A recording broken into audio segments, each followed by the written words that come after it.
Hi everybody, it's Anne Marie from Cheese Slave, and here we are with another installation of the Fermented Cod Liver Oil Scandal video series. I'm here today with Annie Dru, who is like an ethereal ghost. I'm here. We are having some technical difficulties, but we got to get this video done, so we're going to bear with it, and everybody can just send us some good vibes, and we'll get through this. So Annie is would you call yourself a real food educator? Yeah, ancestral cuisine educator. Ah, That's how I have framed it in the past. Yeah. I like it. Ancestral cuisine educator, and she's got her company is called Lardmouth, which I just loved, always loved. I saw that name, and I'm like, we should be friends, Lardmouth. And now we are. Strangely enough, became friends through all this cod liver oil scandal, right? That just shows you how good of friends we always would have been, because we became insta friends like through all this. If we had ever met at a conference or something, you know. Anyway, Annie was at the first conference, her first Weston Price conference last fall, which was the first one that I missed. I was having a baby, so I wasn't there. But Good excuse. Sorry? Excellent excuse. Yeah. So she had some things happen at this conference, and we're going to talk about that.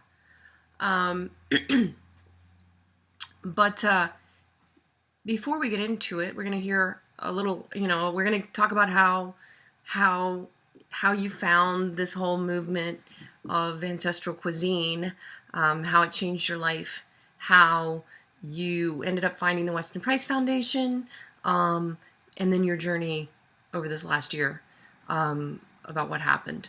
But before we do, I've got to make a couple announcements. One is that I do need to tell you guys, I have heard from a number of you that you're watching these videos with your kids, and there is going to be some sensitive material in this video where it's not G-rated. So you want to, mature audiences, right? We want mature audiences for this one. I'm out. Yeah, we're immature. We can. So there's that. And then secondly, we actually shot this interview already last week.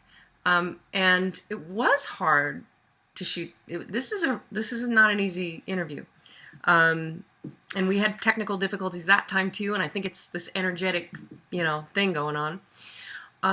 But it was hard to shoot it, but we did get it done. And then some information came out in the last few days that was leaked, and so I just want to address that right now, because it's out there, right?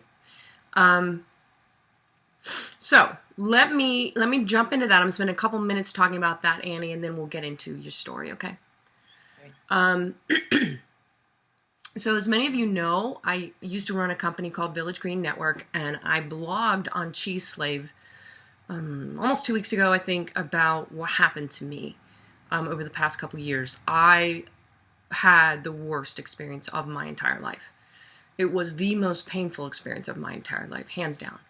I don't wish what I went through on anyone, not even my worst enemy. Not only did I lose a ton of money, which I didn't have, and so now just debt is like, up to here. But that was not even so bad, and you're going to talk about how the horrible thing that everybody thinks is so horrible wasn't even so bad for you, right? What was really bad for me was this public shaming. And, as I said, social media used to be my best friend, and then it became my worst enemy. And when people started shaming me publicly online, it was, like I said, the most painful thing I've ever been through. And so, so I've got a master's degree in this, stuff, and I think it's given me a level of compassion I think it's given me a level of understanding that I wouldn't have otherwise. And so, you know what's weird, Annie? I kind of realized the other day, maybe I had to go through all this so that I could be a leader right now in this, what's happening with our community. Yes. And you too. You know, you went through a lot too. So, all right. I want to tell you guys, first off, ground rules. We are not going to mention any names. Well, there is one name we need to mention, but that is, you'll see why. But the point is, you know, there's a lot of gossip. There's a lot of backdoor conversations, and this happens on Facebook. You know, somebody blocks this person, and then they go in these private groups and they talk, and you know, there's all this stuff kind of happening in different semi-public forums where people aren't there to defend themselves, and people talking behind each other's backs. And you know, this is the way women shame each other a little differently than men. You know, men, they'll just go out behind the bar and, you know, punch each other out. But women, we really do kind of shame each other behind closed doors, and it's ugly. And so for that reason, we're not going to talk about who said what and where and how and all that kind of stuff, because there's no point. There, but for the grace of God, go I. Right? And I probably have, yes. Yeah. You know? So we're all guilty of it. We all gossip. We're all shaming each other. And it's hard not to talk bad about people. It really is. But it's something that we all work on every day. At least I can say that for myself. I think you could probably say the same. And well, I respect you, Marie, for taking this approach to it. Well, I mean, I'm not going to be perfect, and neither are you, and we're not trying to do that. We're trying to be authentic here. But the point is that I think everyone in this community has a special place in this community, in this tribe. And I think we all have our skills and our strengths to bring to the table. And, you know, are we going to screw up? Yeah, we are, because we're human. And I want to tell everybody, you know, I had a business that failed, and it was a bad business model. Ultimately, it was not a good idea. It didn't work. But that doesn't make me a bad person.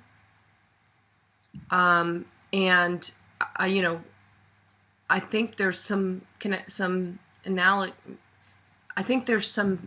synergy there. I don't know if I'm looking for the right word, with what's happening with the fermented cod liver oil situation. You know, so we're going to talk about that. But I know what it's like to have a business fail, and I'm not here to attack anybody's business and to shame anybody personally. And this is not, I see a lot of ad hominem attacks out there. I see a lot of people attacking Kayla Daniel, attacking even Dave Wetzel, attacking Sally, you know, just attack personally.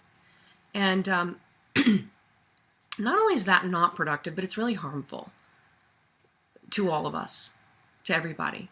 So I think I said my piece on that. I am going to put a couple links in the post below. There's a book that I read called So You've Been Publicly Shamed by John Ronson. Excellent book. I'll also put a link to my story so you guys can read if you don't know what happened to me. But I think those two things could really help people kind of understand. You know, John Ronson writes about that in the 1800s they outlawed public shaming, the public whippings, and these spectacles, not because it didn't work to deter people behaving badly, but it worked too well, and it actually destroyed people's lives. So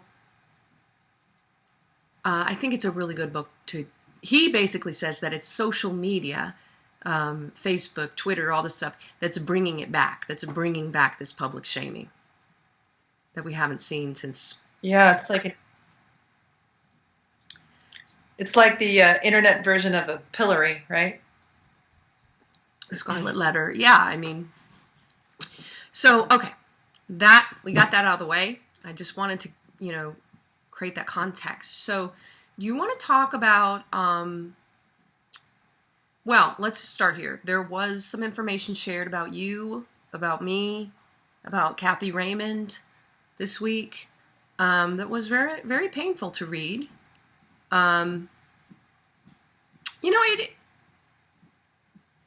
Well, not that much bad stuff was said about me, so it didn't hurt me as much, I guess. I know I heard a lot of stuff already about myself, so I'm kind of like, okay, what are they going to call me now?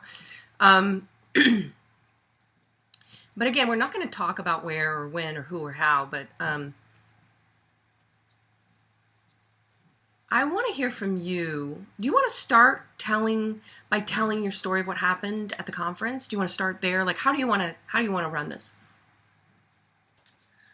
I'll take direction from you, Anne Marie. You know the whole story, so whatever you think would be helpful. And I wish we could see you better. I'm just kind of praying for the Skype gods to let us have you clear. You're kind of like an ethereal presence right now, but hang with us, guys. Well, okay, so let's start with your religious conversion that happened. Let's start there.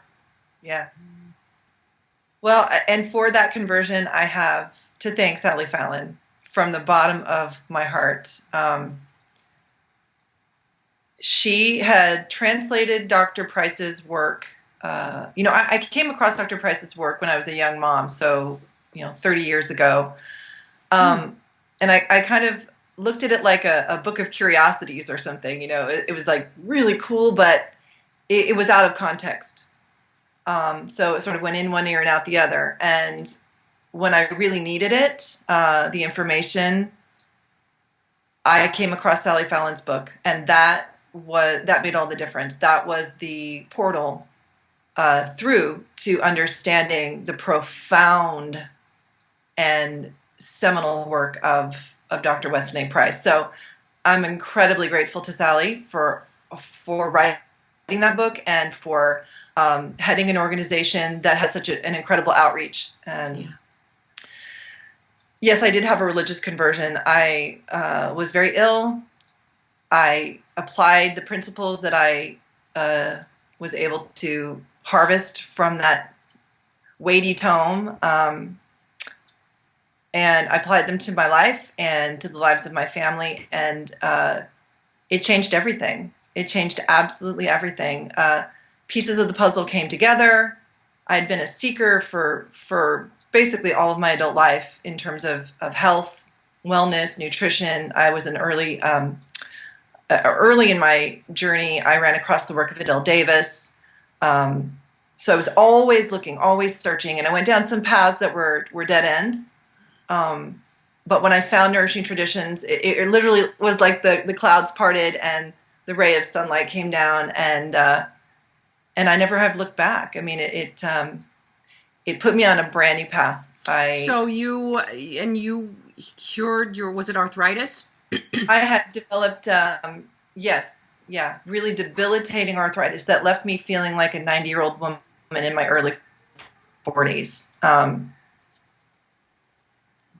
And within about 8 to 9 months of applying the principles, the ancestral principles in Nourishing Traditions to my diet, I was completely restored. And I mean, I can honestly say that in the 8 or 9 years since that time, I have not had so much as a twinge in my joints, not so much as a twinge.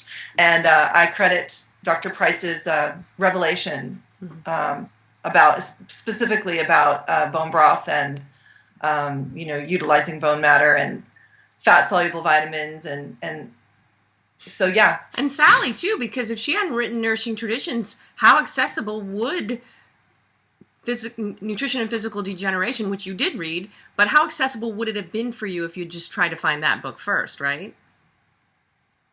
Like if you hadn't found Nourishing Traditions. It wouldn't have been. And that's why I say, I mean, she was right. Sally, she revealed the gospel to me, so to speak, and I'll be forever grateful, forever. And changed my own life path, career path. After I was able to restore my own health, my friends came to me and asked me if I would share what I'd learned, which I did. And it it just kind of took on a life of its own. So I left my other pursuits behind, and for almost a decade now, I've been fully focused on spreading the gospel, so to speak. Yeah, Dr. Price's book. It really showed me the importance of disseminating the information in a very active way. He said on his deathbed, my understanding is, he said, "You teach, you teach, you teach." So nothing else really captivated my attention in the same way after that conversion, besides just spreading the gospel of nourishing traditions, Yeah, nourishing Yeah. traditions. And it is traditions. It's happened all over the world. It's people all around the world who had these traditions and who were able to nourish their families and their offspring in such a way that they didn't have any disease. We weren't. Health is wealth, right? We got to have health first. They say health is the one, and all the zeros after that, money and success or whatever, friendship that you have comes after health, but you got to have health. Well, and until you lose it, you don't realize how everything else is predicated on it, Yeah. Yeah. So that was conversion, and it's just been a life expanding journey since then.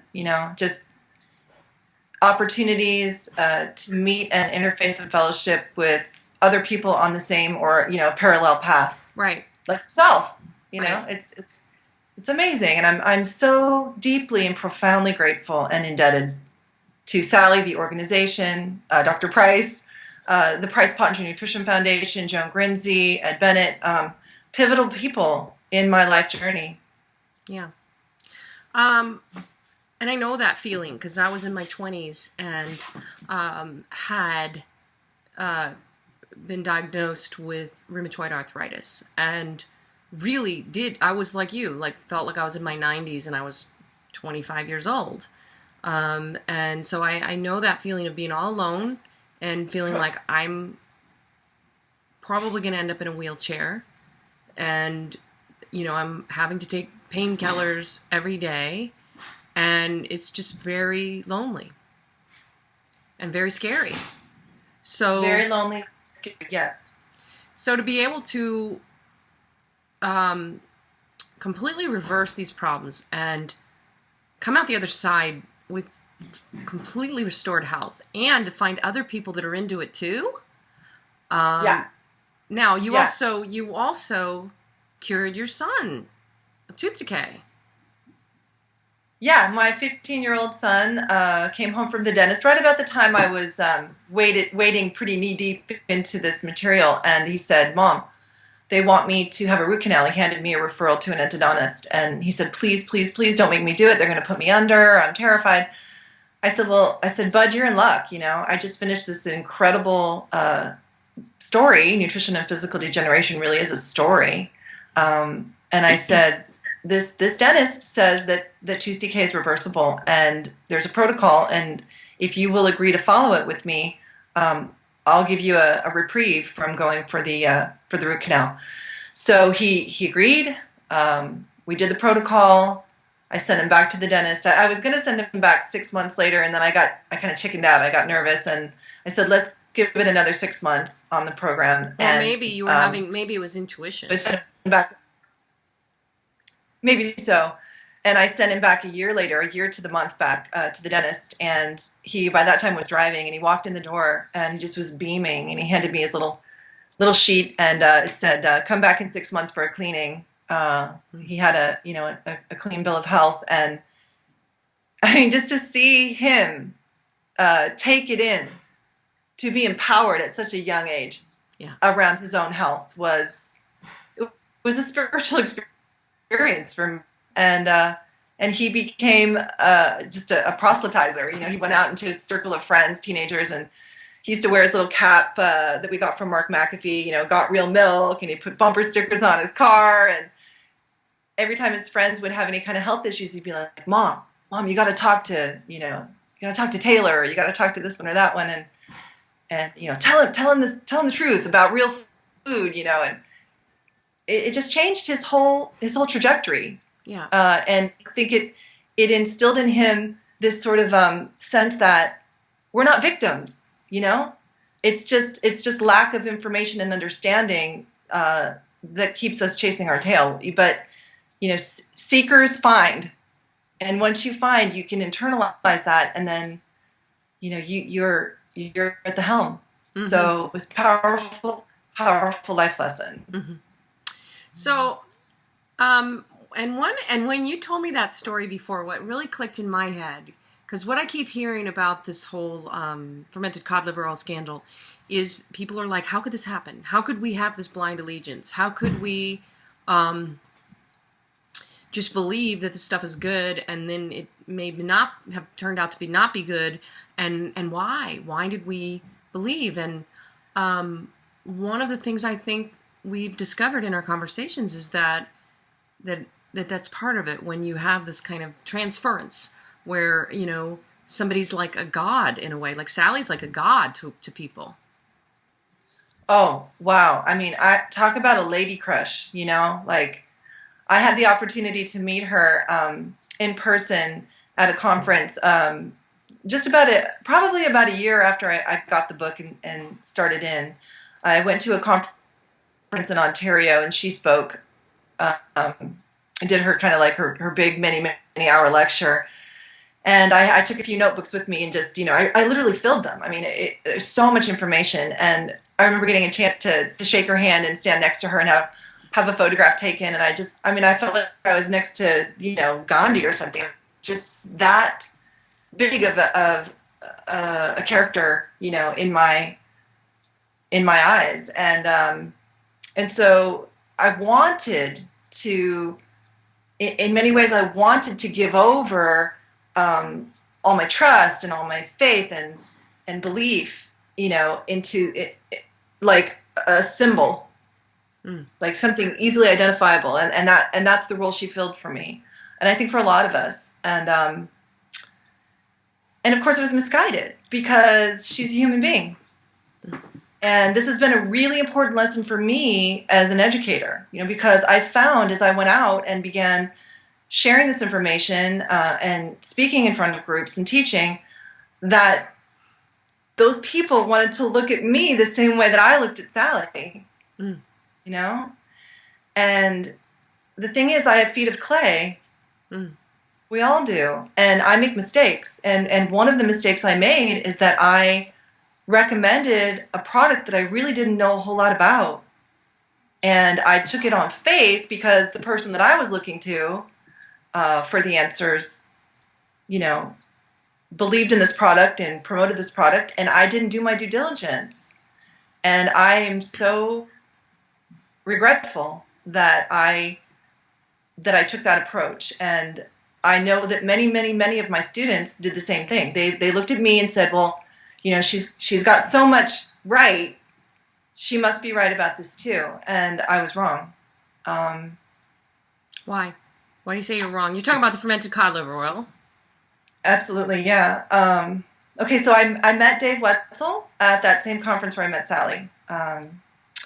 And he was just a lovely, lovely man. And his children were lovely. And the things he was saying about the product were I mean, almost unbelievable, But I had just learned about the concept of sacred foods, and this was being billed as a sacred food, and Dr. Price, referred to certain foods that the indigenous groups would place a very high value on as sacred foods, and it all just sort of resonated at this level of like, yes, this is what we need, this is the cure to our ills. And because I used it as part of the protocol to heal my son's tooth decay, and he was able to reverse his tooth decay, I imbued this product with sort of almost magical powers. And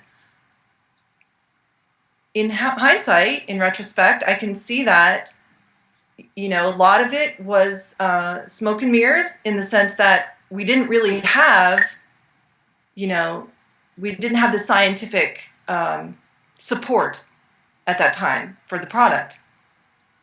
And now that more and more information is coming forward, we're finding that this product is questionable and that we need to do more research to find out if it's safe, if it's efficacious. Like, there's questions that need to be addressed. And I personally am deeply grateful to Dave Wetzel and his family for producing this product and his butter oil product. I know in my bones, in my deepest core, that he did this from a place of rightness. Mm-hmm. And the last thing I would ever want to do is sling mud on him, because I know that his heart was right. Mm-hmm. And, he was so excited. And when he spoke with me about it, I could just feel the excitement he had about the product. He was feeding it to his children. Mm-hmm. You don't do that as a dad if you don't believe in it. I think now that the questions that Dr. Daniel raised have spread like wildfire throughout the community, it's time for us to reassess. It's time for us to step back and say, wait a minute, is it possible that we were all wrong? If so, we have to face it. We have to address it. I have to go and tell all the students from the last 7 years that I've been teaching in this community that I may have recommended a product to them that could be deleterious. That doesn't in any way, shape, or form discount the other things that I shared with them around ancestral cuisine. Dr. Price's work isn't discounted. Sally Fallon's work isn't discounted. It's not like that. It's just simply a matter of, we may not have had all the information when we were recommending this product. We clearly didn't have all the information. Like what? It's not a crime. It's just something that has to be rectified immediately. Well, like what? What information did we not have? Well, what's coming forward right now is that the product may in fact be rancid. The polyunsaturates may not have been protected from oxidation the way that we all wanted to believe that they were.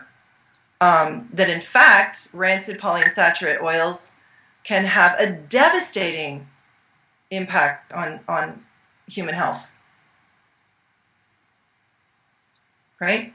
Yeah. I think that's kind of the major issue right now. Well, I can totally relate to you, and thank you for sharing that. It's hard to admit when you're wrong, and it's hard to admit that you may have hurt somebody.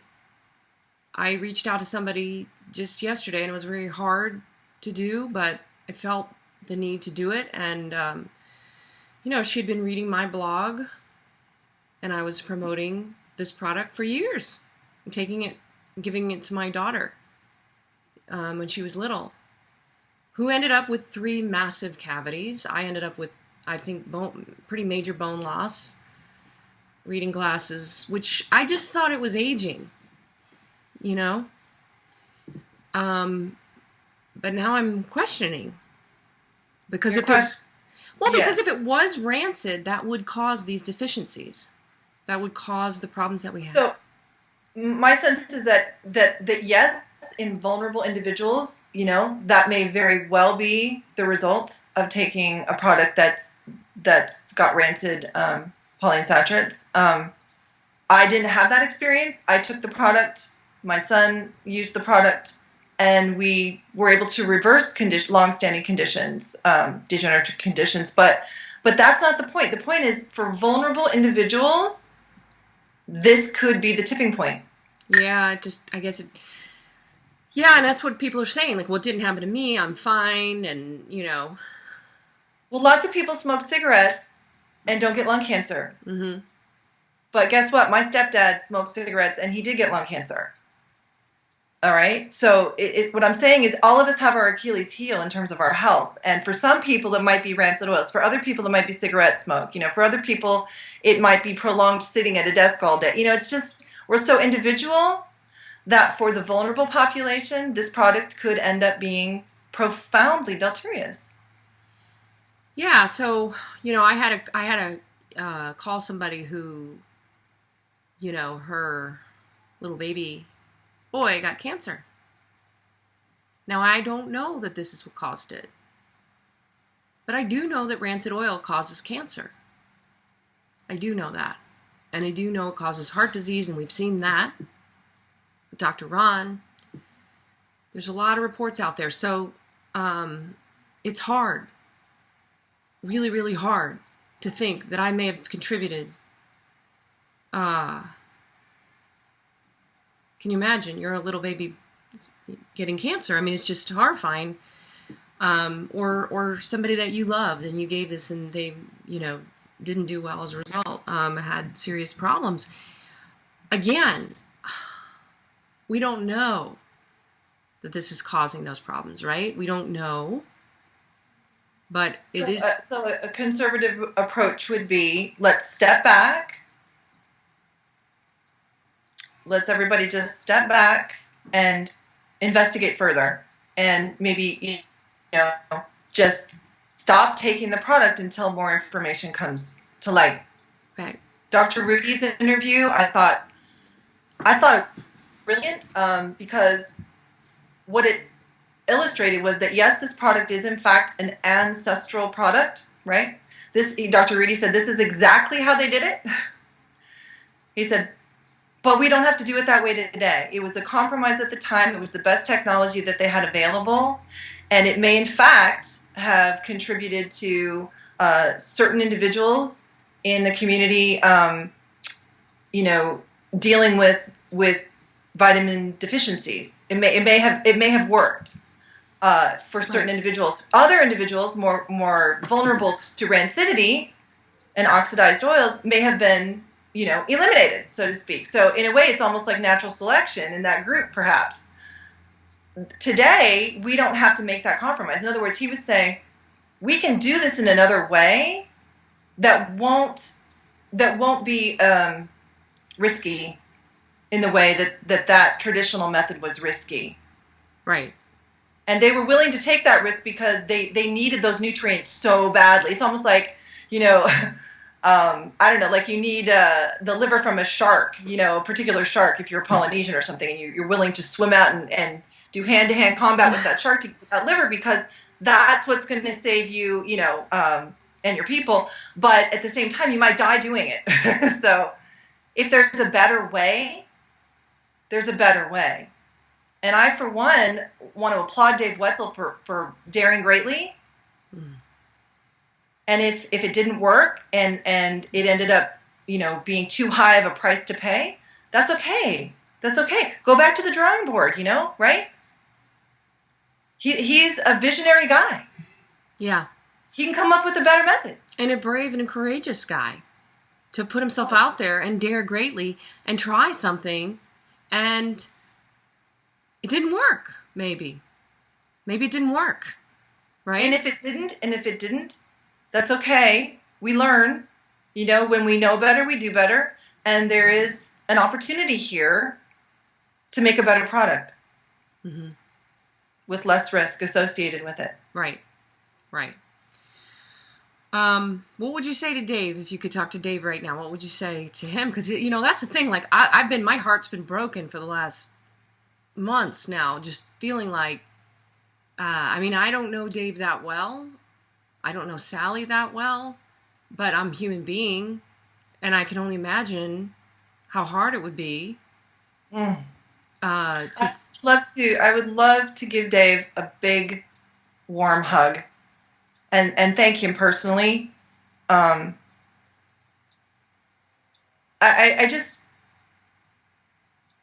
don't want to, this is hard.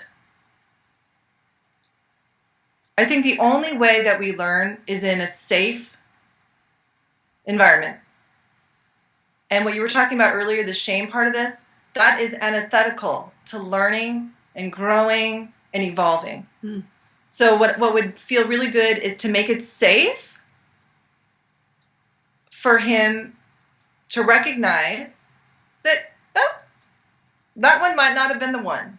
You know what I'm saying? Like, no harm, no foul, Dave. In other words, you don't have to come at this from a place of any kind of shame.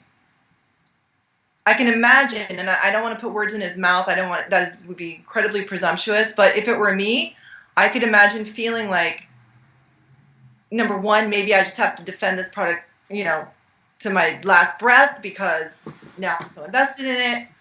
Or maybe I'd feel like, where's the nearest hole I can climb into? Or I can just imagine, the weight of the collective questioning coming down on him must be really, really profoundly debilitating. And so it would be lovely if we as a community we took this ride with him, right? He didn't take this ride alone. We bought the product. We put it in our own mouths, in our children's mouths. This isn't his fault. He doesn't bear the entire weight of culpability here. We're all grown-ups. So I'd like to say, we were right there with you when we thought it was a panacea, and we're going to be right here with you if it's proven not to be. We're just here with you. Yeah. And we'll find a better way. What do you think he should do now? If you could tell him what to do now, like if you could imagine the best possible outcome right now, what would he do? Take a deep breath, number one. Get a lot of hugs, number two. Maybe have a good, cry if necessary. I mean, I don't know how do men deal with this sort of thing. I mean, whatever is necessary to purge whatever residual feelings from this scandal, and then shake it off and go back at it with renewed confidence in the process. The result might not have been perfect, but the process has a life of its own, right? And so to maybe say to his customers, okay, that might have been close, but it wasn't the right product. So I'm going to pull this product. Pull it. Recall it. I'm sorry, you just froze up for a second. So it's okay. It'll come back. Can you see me now? I can see you now. I missed what you said though. Recall. You think he should recall it? Absolutely. There's too many questions. Absolutely. Temporarily recall it until more knowledge comes to light. We need more people like Dr. Rudy weighing in. Mm-hmm. And then after that, you don't close up shop. You go back to your mad scientist drawing board, and build a better mousetrap. What I can hear people right now when I do these interviews. I can always hear the voices of what people are going to say, and I think there's people probably out there saying, "I got sick from this, and I'm angry with David Wetzel, and why are we just going to give him a hug?" Yeah, I understand that feeling. And I think that's just part of the process. I think we all have to feel like it's somebody else's fault. Well, but isn't it Dave's fault if he created a product? It would be his fault, Anne-Marie, if he didn't acknowledge what needs to be done now. Okay? I don't believe that he went at this with any malintent.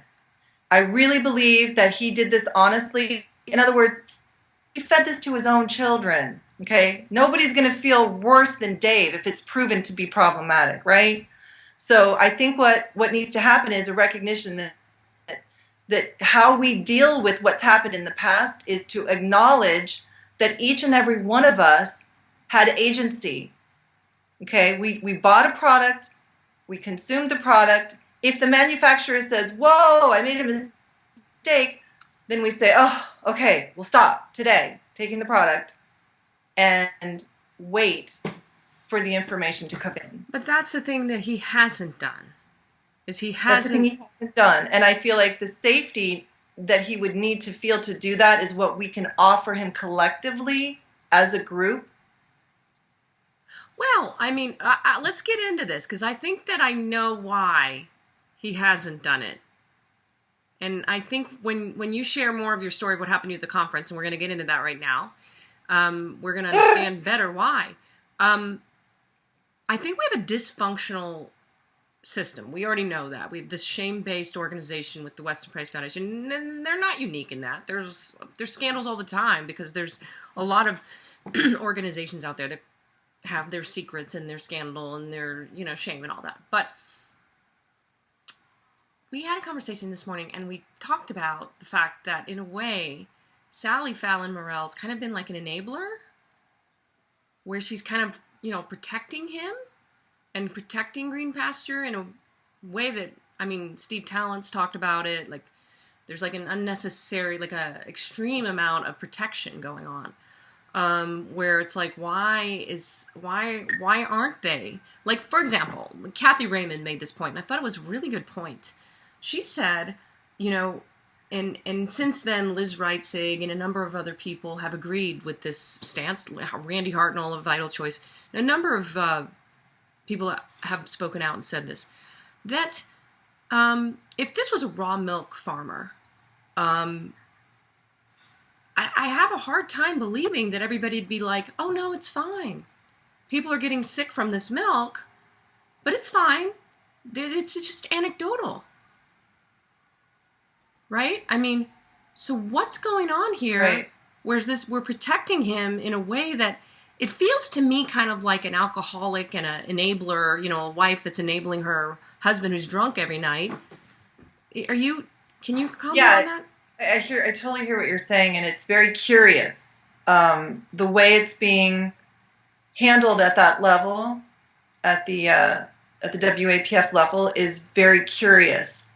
I think a lot of us are scratching our heads. I think in the raw milk scenario, I mean, we know because Mark McAfee is a man of deep integrity, and whenever there's been a question, I mean, he's the first one to say, okay, let's get to the bottom of this. I think that's why he started the Raw Milk Institute. There's this, and that says a lot, that there's an agency separate from his company, right, that he's a part of, that he's actually, put into place, that's there to be that check and balance. And maybe that's really what it comes down to, a lack of healthy checks and balances. I told you the story of my midwife.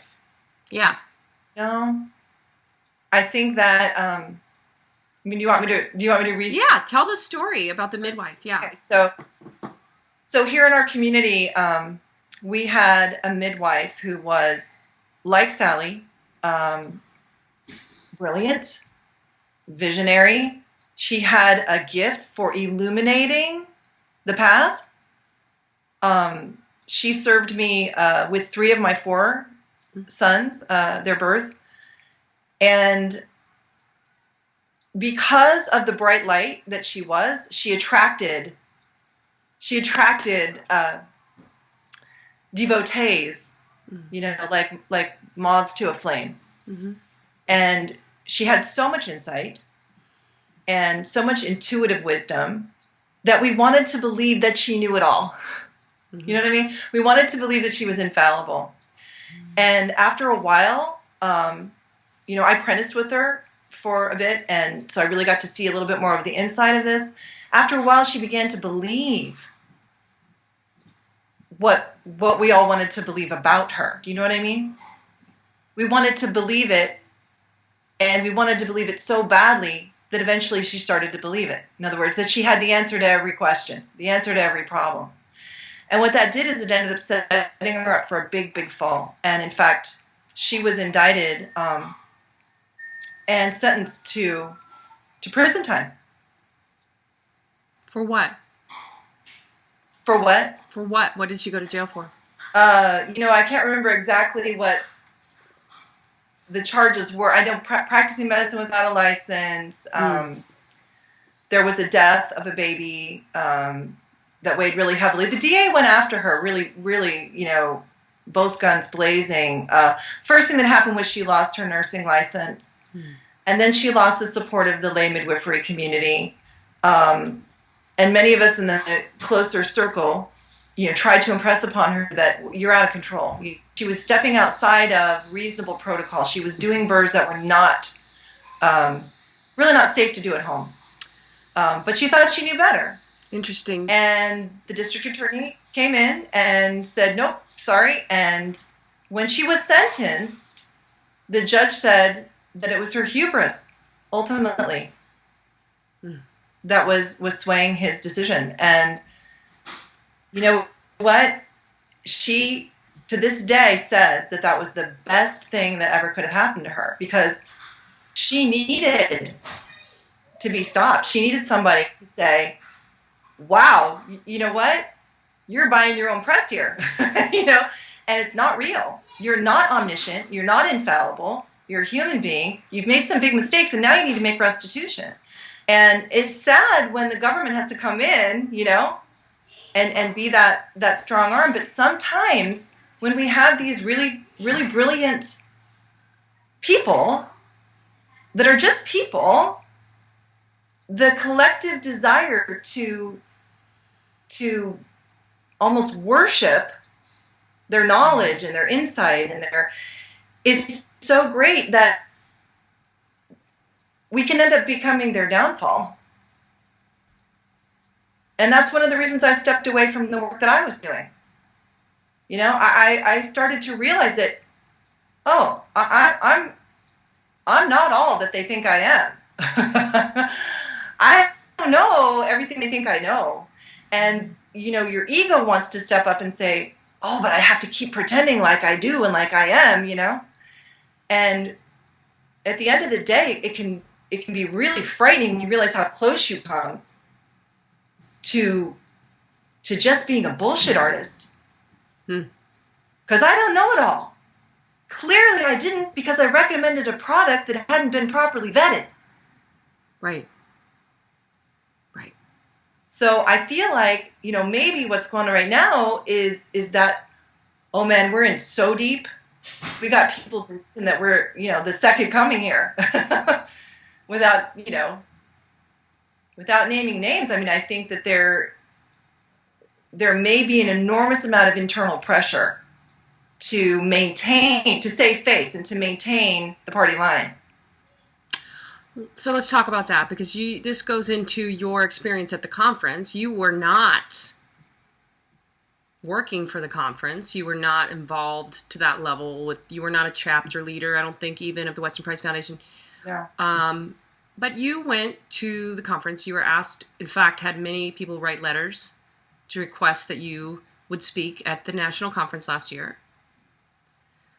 fall. And so you went. You decided to go, but you had a very bad experience, and I don't want to get into all the nitty-gritty, and we don't have time to anyway. But you had an experience where there was a lot of things not. Let me say it, if you don't mind. Let me say how I perceived what you went through, and then you can agree or disagree, and then share your feelings about it. What I heard you say was that you were not. You tried to communicate what you needed. You tried to communicate, and I think, having seen the emails that I saw, you showed me the emails that went back and forth, and it seems to me you were very good at communicating what you needed to be able to be successful at this event. And you were very clear. And I, looking at it as an outsider, again, I mean, now you're my friend and I want to support you, right? But I do objectively think you did a good job, and you acted like a leader. You acted like a leader who was trying to create. I mean, look, the worst thing anybody wants is you have an event and somebody shows up unprepared and they do a crappy job. Ooh, I gotta tell you, it was daunting. The task that was, let me put it another way, the opportunity that was offered to me was, first of all, it was very humbling and very flattering. And like anybody in this organization knows that, like, when Sally Fallon calls, like, you answer, you know, like, whoa, this is Sally Fallon calling up. And so I was just like elated that I was being given this opportunity. I wanted to bring the goods, you know what I mean? Like, I wanted to show up there and represent, the foundation in a way that they would, be proud of. Mm-hmm. And when my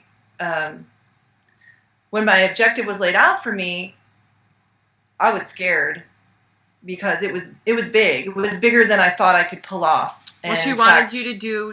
You had an idea for what you could do, but then she said she wanted you to do a 6-course meal. She offered me this opportunity to come and prepare a meal with 6 courses. like a proper dinner, like a nice, like you'd serve, to a group of VIPs. But this is like a 6-hour thing. It's all day, right? It was a 6-hour thing. It was 9 to 4, and and I've done events like that before. That wasn't outside of the realm of possibility by any means. I could do that, in my sleep now after all these years of doing it. But the catch was it was going to be done in a not in a kitchen setting, in a conference room setting with sort of an ad hoc kitchen setup, and it's not that it couldn't be done, and it was done, but it was daunting. It was really daunting, and in fact, I lobbied to get my assistant, my apprentice at the time, to be able to come and help me, and in fact, she did. So, and the credit goes to her. The credit goes to Taylor and the couple of gals that volunteered to help her pull this meal off. And I basically stood in front of the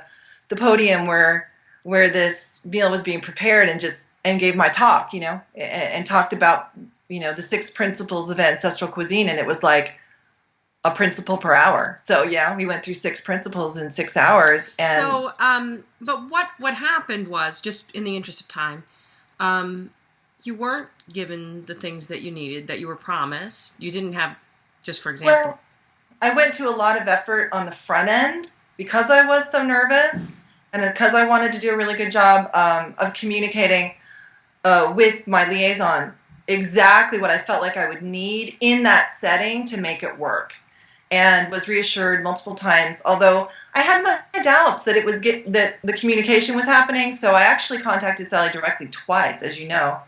You've read the emails, and and she assured me that nope, I'm on this. I'm taking care of it. You don't have anything to worry about. You show up and it'll all be here. And I wanted to believe that. And I think another factor contributed to it, which was that summer. So the conference is in November, as everyone knows, and in July I was involved in a serious accident and was injured, and I was still recuperating, right up until time to go to the conference. And so that also contributed to my anxiety about it, and also wanting to make sure and communicate really above and beyond so that I knew that I could pull this off. And so when I arrived and found that, in fact, the communications had not met their target, it was disturbing. So you went to the conference, and let's just get into the difficult part, the part that's not fun to talk about. Well, I think it's more uncomfortable for me in the audience than it is for you. You didn't seem to, this part didn't bother you as much, or maybe. You go to the speaker's dinner with Taylor, who is now your future daughter-in-law, right? Yeah. Knock on wood, yeah. I don't know if young people actually really do get married anymore, but yeah, I mean, she's part of our family now, for awesome. Sure. It's awesome. Congratulations. But, well, that's a cool story in and of itself, and I know we don't have time, but I mean, basically, it was just introduction to this food, this way of eating, that changed her whole direction. I mean, she came to dinner. First time we met her, my son brought her home to dinner, and she just stopped after the first couple bites and looked around the table and said, "What's going on here? What is this food we're eating?" And it was such an epiphany for her that she ended up going to culinary school. And now she has her own business, Gut Goods, here in San Diego, where she has a real food pantry. And she's becoming a nutritional therapy practitioner. She's getting GAP certified. I mean, it's just, you know what I'm saying, Anne Marie? It just changes everything. Was this cool. Your same son who got healed of the yes. TPK? Oh my God. They're very simpatico now. So they're a real food couple, and hopefully That's someday awesome. a real food family. And it's just, I can't even tell you. It's awesome. As a mom, it's the best. So I just followed her on Instagram. So you walk into this speaker's dinner with Taylor, your apprentice, and what happened? Well, I was late. I missed my flight, so we didn't get there until all the tables were filled up. And of course, can you imagine? This is a VIP dinner, like my heroes are there, Dr. Natasha Campbell-McBride and Stephanie Seneff, and I mean, So we go down the buffet line, we get our plates, and look around for a place to sit. And literally, the only two seats left were at Sally's table with the VIPs. So I was like, well, it's either that or we're gonna sit down, cross-legged on the floor and put our plates in our lap. So we actually just went and took those seats, and I ended up being seated directly next to Sally's husband and Taylor on my right. And yeah, that's where it began. And what happened? So we just ate our meal and we're conversing. Husband Jeffrey turned around at one point, kind of in our direction, and I was ready to converse with him. And he took my arm and he started, I assume, doing what he considered an energetic diagnostic exam, and started, touching my arm, and then he moved up and started touching my chest, and he started asking me some very personal questions and making some very personal remarks, and I was very, very embarrassed and awkward, and most especially because I was sitting next to Taylor, who's 19 at the time, and it was just not a pleasant experience. Yeah. Well, your reaction to that was this was the least of the things that happened to you. That this was actually, yeah, I called it the comic relief, because, he was an older gentleman, and I have a dear uncle that, is in late stages of Alzheimer's, and I thought maybe he's a little dotty, I mean, maybe he's not altogether in possession of his proper table manners, so to speak. And it was only later that I came to find that no, in fact, this is a regular occurrence at these conferences, and that was very disturbing, because at a certain point in the conference, I literally had to run an interference between he and Taylor, as he was about to give her a diagnostic. So I spoke with our local chapter leader about it, because it did disturb me after. What was it that disturbed you about it? I mean, having somebody touch you. Well, first of all, what disturbed me about it was that he attempted to do it to Taylor later, the next day. And then the other thing that disturbed me about it was that while it was happening to me, I kept waiting for Sally, who was sitting to his left, to turn to him and say, and I thought she would intervene. And in fact, what she did was she inexplicably turned her back to us and almost created like a private screen so that he could continue with the exam. And as I said, Dr. McBride was at the table, Dr. Seneff was at the table. It was really awkward, to say the least. I signed up for one of his energy healings once, and it's something that I stuffed down. I just stuffed away for years. What happened to you? Well, he asked me really personal questions. Like I don't know what he asked you, but me, here he is doing this energy healing that I'm paying for, and he starts asking me about my sex life and talking to me about when I should have sex with my husband. And I was really disturbed by it. I felt violated. I just felt, in fact, I felt wrong I didn't want to give him a donation after that, because he asked for a donation, but then I felt guilty that I should give him a donation. And I don't remember what all he did with his hands. I've heard a number of people talk about him spending too much time in specific areas. I've heard that from a number of women. Honestly, I don't remember, and I don't know if I blocked it out. I've heard of people doing that before, where you have something inappropriate happen and you block it out, But I do remember the talk about sex, and it was really uncomfortable for me. did this take place in a private setting No, or? it was, he just does these energy healings right in front of everybody. And I've Yeah, heard this. yeah. So right after it happened, I was kind of creeped out by it. Not kind of, I was. And especially because this is Sally's husband, like, and he's on the board, or he was. I guess he just stepped down. Anyway, I just saw my good Not friend. surprising, right? Yeah. I just saw my good friend my friend, I won't say her name, but had just joined a couple years before, and she just had a baby, and she and her husband were really excited about the community and like you said, a real food couple. They would come together with their baby, and she signed up for the energy healing too, and she was really trying to be a leader. She wanted to create a business that she could run in this world. She really wanted to devote her life to this. And she came up to me after she did it, and she goes, "Did you do that energy healing?" And I said, "Yeah." And she said, "It was really awful." And she started telling me the things he was saying to her. And she said she felt really violated too, and same thing happened to her.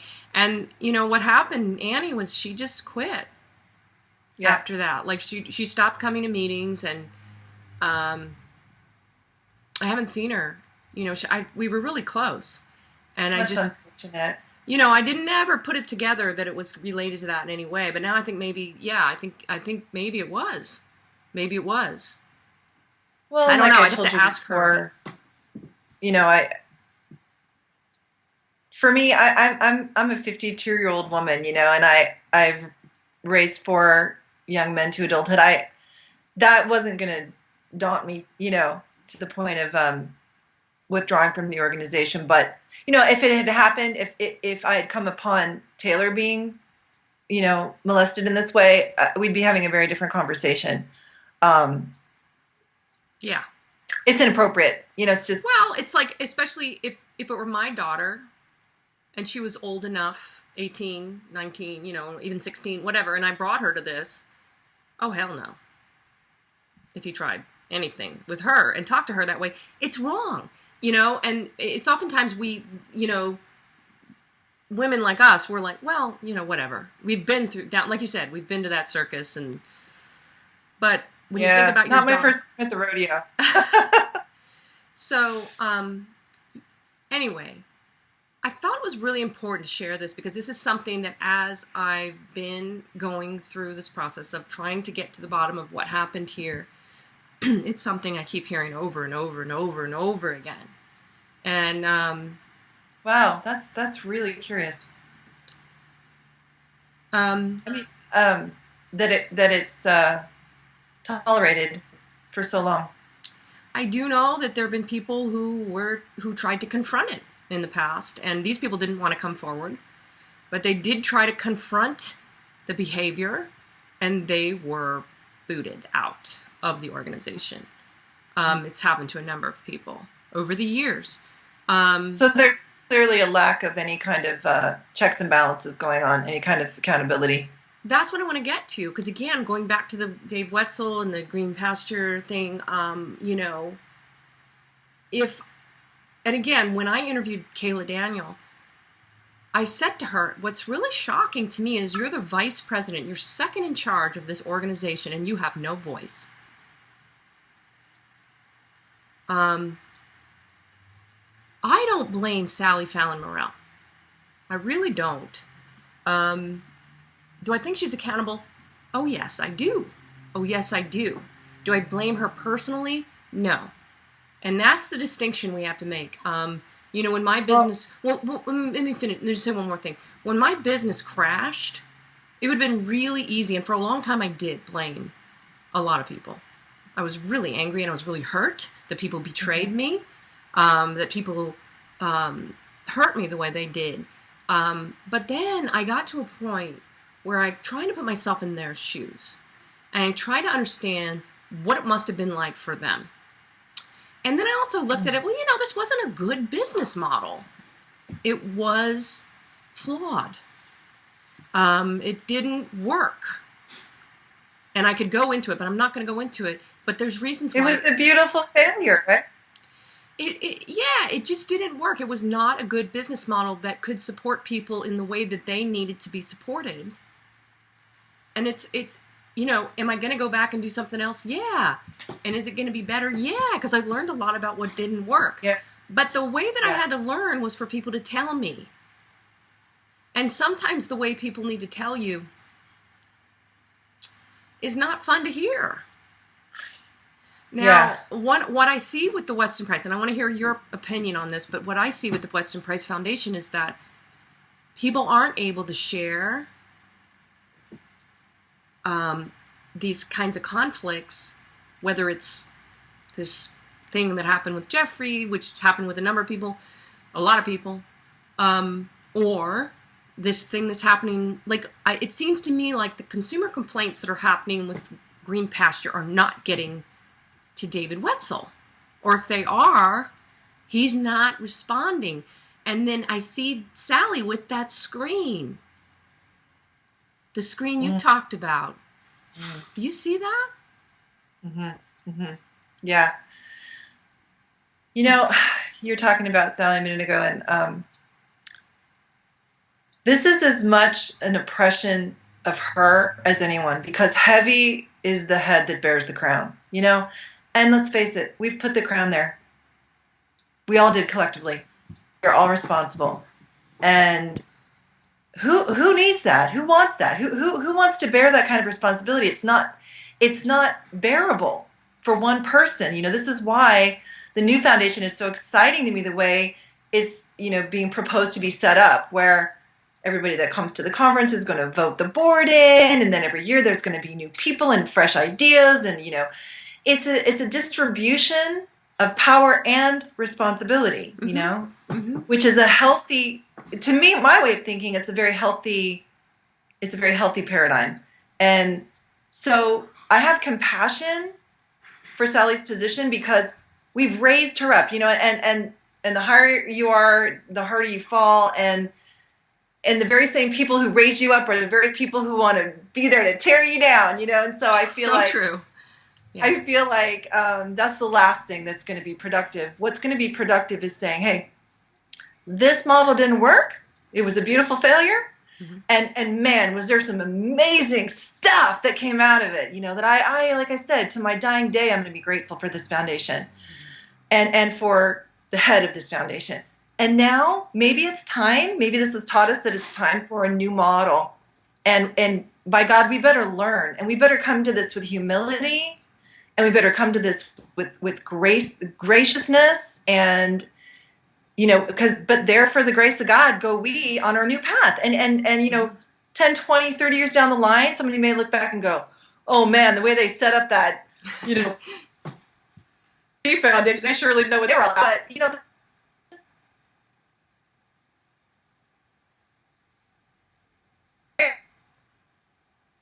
You're hold on, you're paused. Let's see if we can get you back. Where you left off. Are you there, Annie? Yes, I can start. Where you left off was, you said those darn, the way they set up the P3 Foundation.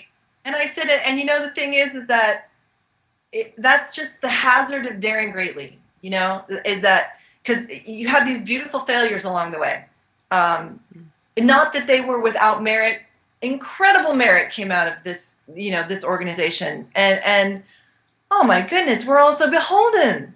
All of us and our progeny, our future generations are beholden beyond words. However, it looks like right now the events that are occurring might be pointing us in a new direction. So we go down this new path with the understanding that we're going to be judged just as harshly, in retrospect. What would you say to somebody who said, well, can't we still work it out with Sally? Can't we still let her be our leader? And can't we still stay with the Weston Price? Or maybe we can have two organizations, but we can sit down and talk? Or like what do you say to that? Well, I think it's the same as what you asked about Dave. Without accountability, there have been some very serious charges made, Emery. They have to be addressed if people are going to have trust going forward, We can't pull the rug over this and say, oh, gee, this stuff didn't happen. No, it did. It did. And I think how it's addressed will determine everything about the future of WAPF. Ultimately, if there is a coming to terms, hard terms, painful terms. What do you mean painful terms? Well, how hard would it be to have your husband publicly accused of inappropriate molestation behavior? I mean, that's painful. It hurts me to talk about it in a public venue. Well, and that was something we had to decide what we were going to share, because we just are we going to put it out there? Because I didn't want to get into the who's and what's about who said what about who and who's gossiping behind. I wanted to say that people are gossiping, because I want to say, let's stop that. Let's really stop that. That's not good for anybody. And saying, oh, I really never liked that person anyway, or whatever. And the name calling, I think, is the part that's so not productive and so ultimately mean girls. We have to stop the mean girls. Look,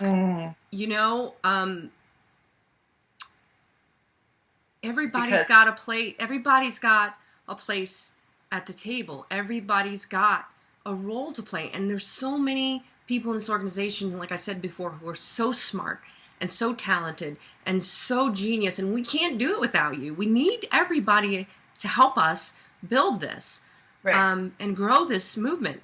But we can't do it if we're tearing each other up. And that's what I said in my original post about this. I said I didn't like the way it kept seeing Sally tear people down. And it happened every year. Michael Pollan, Kate Shanahan, Nina Plank, we're just seeing them getting swiped at. And it just, to me, it didn't feel right. And I felt, why are we taking these people down who are trying to do good? Maybe they're not perfect, but who is? Well, none of us are perfect. And so, well, those people are, you know what? Those people you just met, all those names, those are. Come on, Skype gods. You remember Roberto Benigni when he's like, Principessa. I'm like, Principessa. I should have a shot of grappa. Maybe you'll come back. Come on. Can you hear me? Yeah, I can barely hear you. Okay, come on. Okay. There we go. We're clearing. Like in the Wizard of Oz. Yeah. I feel like it's a fog. Okay, so what I would say is that, again, heavy is the head that wears the crown. And when you're wearing the crown, you have to defend the crown. Or the delusion is you have to defend the crown, right? Mm-hmm. So you've got, we've already identified Sally as a luminary, as a visionary. You've got these other people coming up as luminaries and visionaries. It's like, it could be perceived as a threat. I see. You see what I'm saying? Yeah. So, Dr. Shanahan is one of the most brilliant women in this movement. Mm-hmm. I don't know. You know what? There's politics involved that none of us can see, because that's how organizations work. And I don't want to even, I don't even want to posit what's going on. But suffice to say that it's not easy being queen or a king or you know what I mean? Yeah. Yeah. I think it's too much. It would be for me. It would be too much and it was just like I said, just even my own experience of teaching these groups of people who were looking at me in this way that I'm so familiar with, because this is the way I looked at her. You know what? And the way, and honestly, the way I feel right now, I'm hating the fact that our video quality sucks. This is such an important video, and I'm just like, oh, it just kills me that I can't see you better and we can't hear you better and we're having these technical difficulties. But in the process of trying to do this video with you, and because we had a number of conversations about it, this is not easy stuff to talk about. And in the process of it, we had our scuffles, didn't we? Because you and I are both, that's why I say we are like sisters, because we're so both very fiery, strong people, strong personalities, and that's not always okay for women to be like that. Oh, by the way. Right? It takes a lot of trust. You were demonstrating so beautifully this morning as we shared our differences of opinion. you demonstrated this level of trust that was really new to me in a female relationship. You know, it's like you were basically saying, you know, I'm gonna hang in here. I don't like what you're saying, but I'm gonna hang in here, even if it's kind of tooth and nail. And that gave me the safety to open my mind and open my heart. And I think that's what I'm hoping can come out of this whole thing in terms of how we interface with Dave as a community, you know? Like, we're gonna hang in there with you. We're not happy about what's happening. And in fact, we have some really serious questions, and we're gonna hold your feet to the fire, but we are not gonna take you down. No. You know, we're not gonna take you down. We're going to support you in a new way. But, big but, we need accountability. Absolutely. And that's the caveat. Like, that's the invitation. Like, we are going to have to issue an invitation to this man who's got, oh my gosh, I can't even imagine the weight of the world right now, you know, just the weight of the world. So we can issue an invitation as a community and say, boy, we got some hard questions, Dave. But we're going to stick here with you. What about We're Sally? not going to throw you under the bus. What about Sally? Oh, man, Sally. You know, that's a big question mark, I think, in a lot of people's minds right now, Anne-Marie. I think the way that Sally... I mean, they started a new organization. Like, what's going to happen next? I mean, because I still hear people say, can't we sit down and can't we talk? I don't know. Can we? Like, well, here's what I can say. I love the PPP slogan about a bigger tent, you know? I mean, for a long time, the WAPF has been working side by side with PPNF. Mm-hmm. Price Pot Nutrition Foundation was started a whole heck of a lot earlier than WAPF, right? Like, and there was room for both organizations. They both serve very different purposes. If the Weston A. Price Foundation can find a way to relieve Sally of some of the more onerous responsibility, and also help her come to a place of accountability, perhaps the foundation can continue on for a long, healthy lifespan, right beside this new foundation. I don't know that it has to be an either or thing, but I think that the membership itself is going to call Sally to account ultimately, you know, and it may not be the people who are leaving the ship to go explore a new island. It may not be those people that do it. It may be the people that stay on the mothership. So, okay. Yeah, that's good. But I think the only other thing I want to say is just like, if we can, ladies out there, because there's a lot of women in this organization, right? A lot of our chapter leaders in Weston Price Foundation and in the new organization, which we do. We should just let people know we have 7 chapters now, which is exciting. Yeah, super exciting. Yeah. Someone in San Diego yet? I don't know. I don't know which cities they're in, but except for I do know LA because that's me.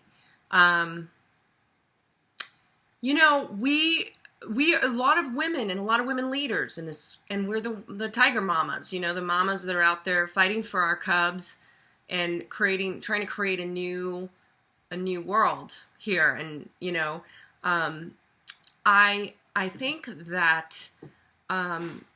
We need to learn how to raise each other up. We need to learn how to empower each other as women.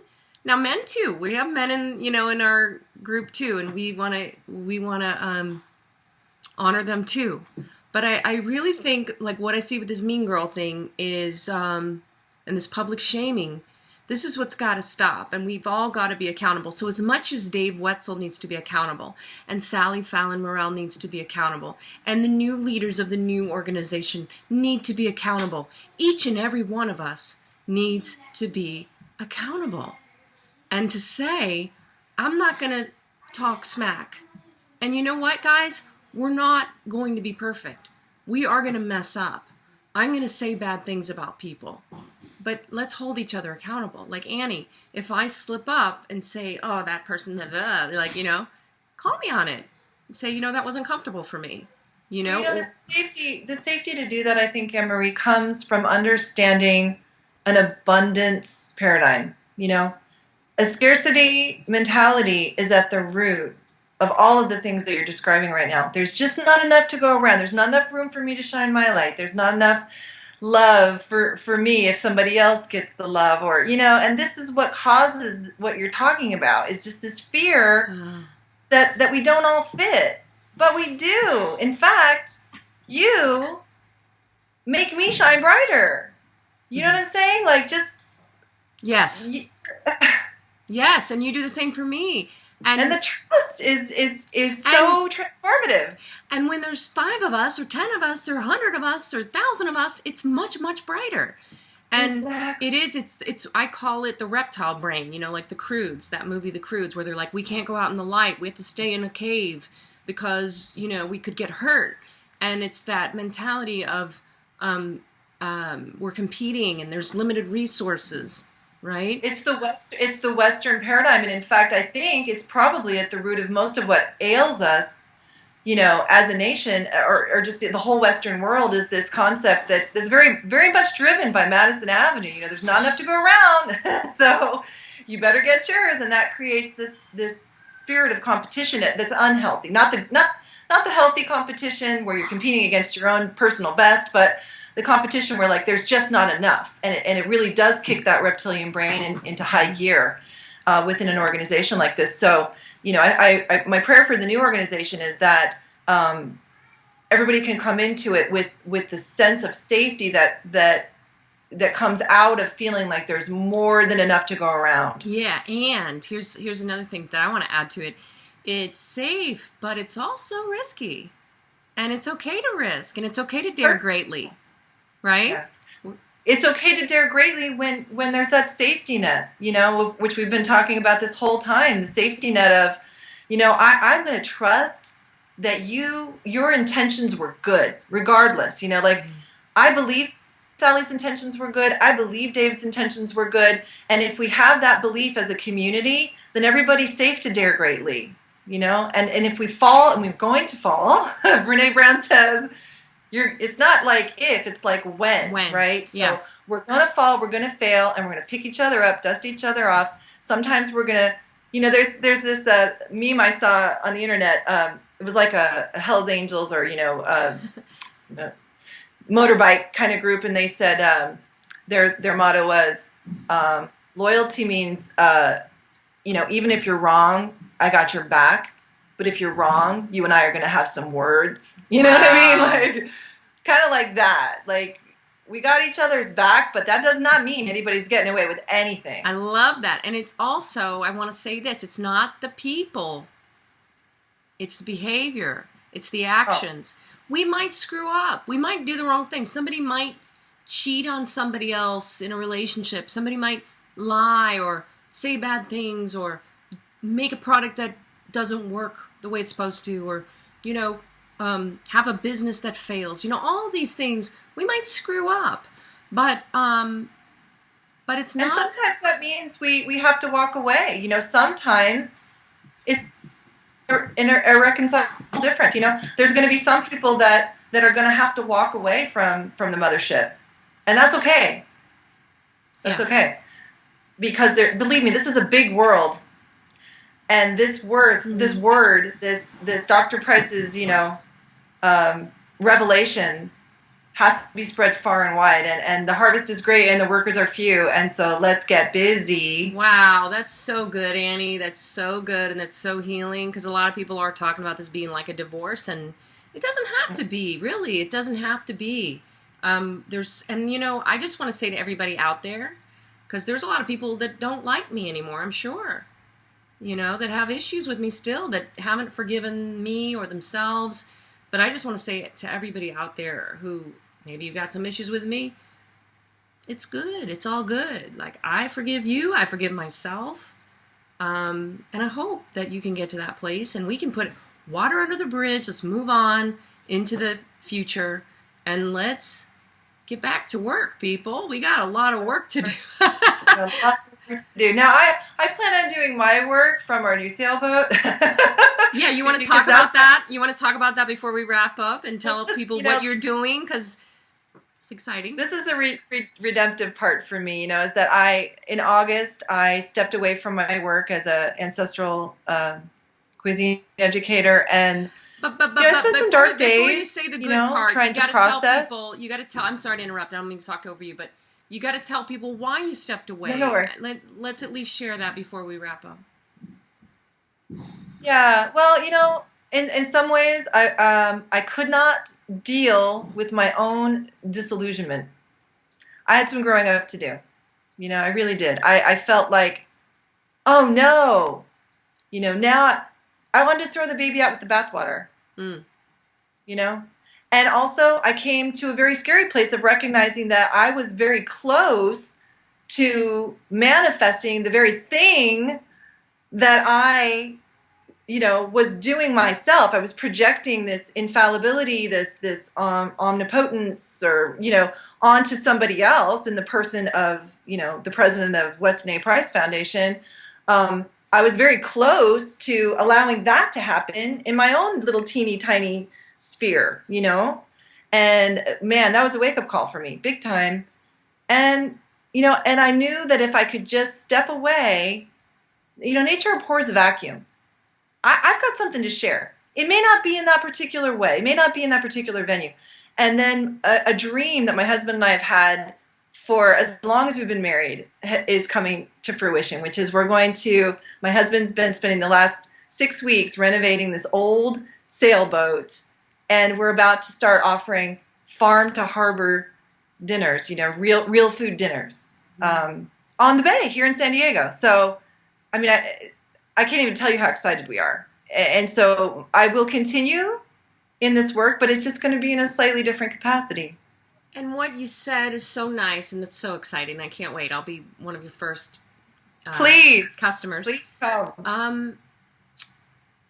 So nice is that, it's okay to be willing to risk it all.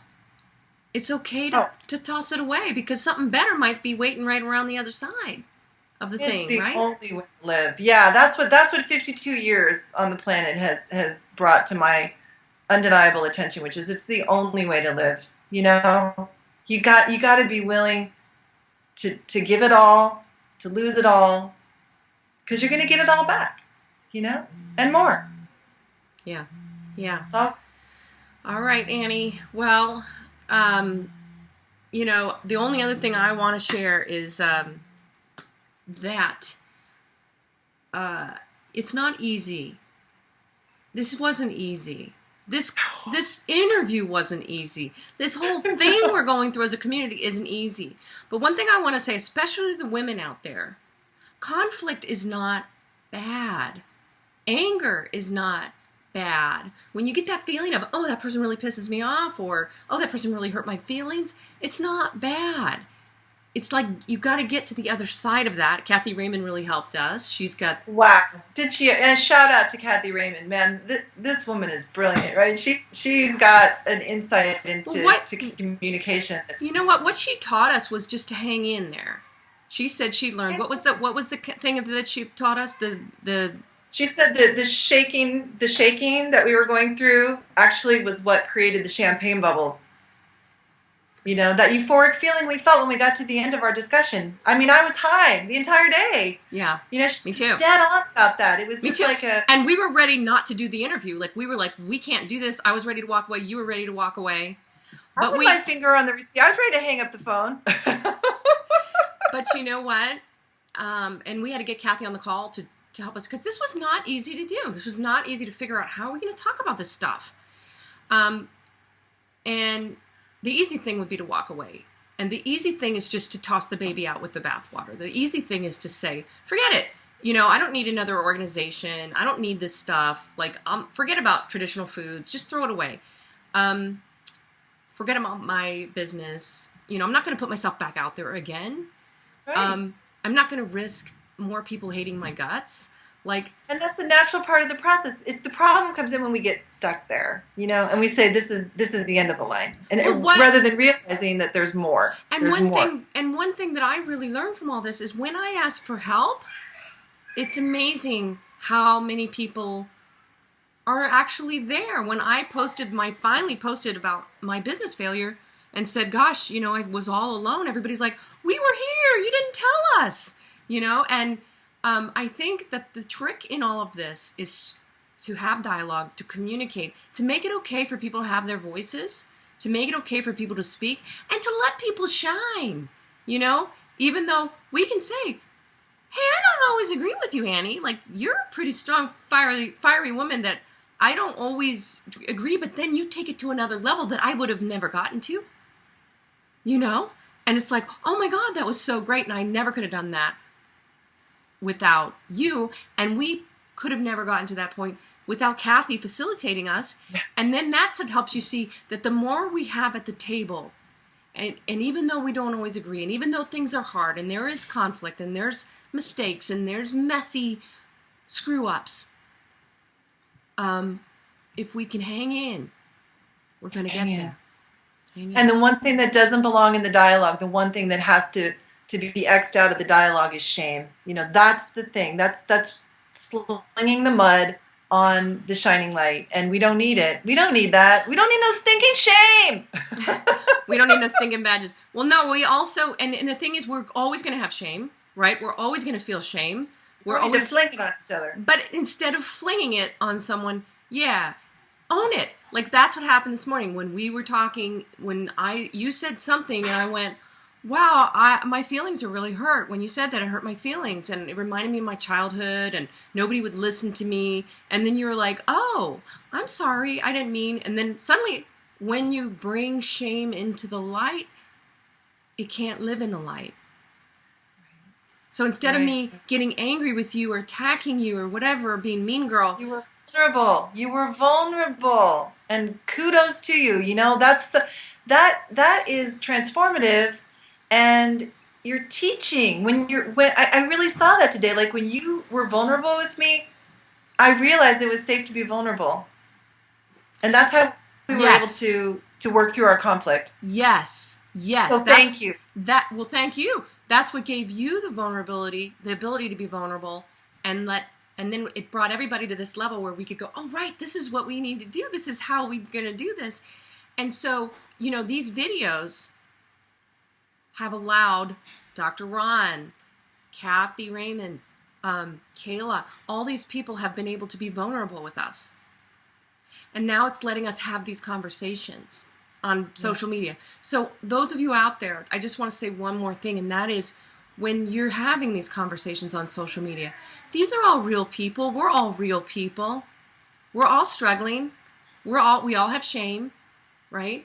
And so let's try to talk about the problems, not the people. Let's talk about the issues, not the people. Let's not attack each other as much as we can. We're going to screw up. It's okay, right? And let's hang in there. Hang in there. Okay. Yeah. Thank you, Annie, so much. Thank you. Thank you, Emery.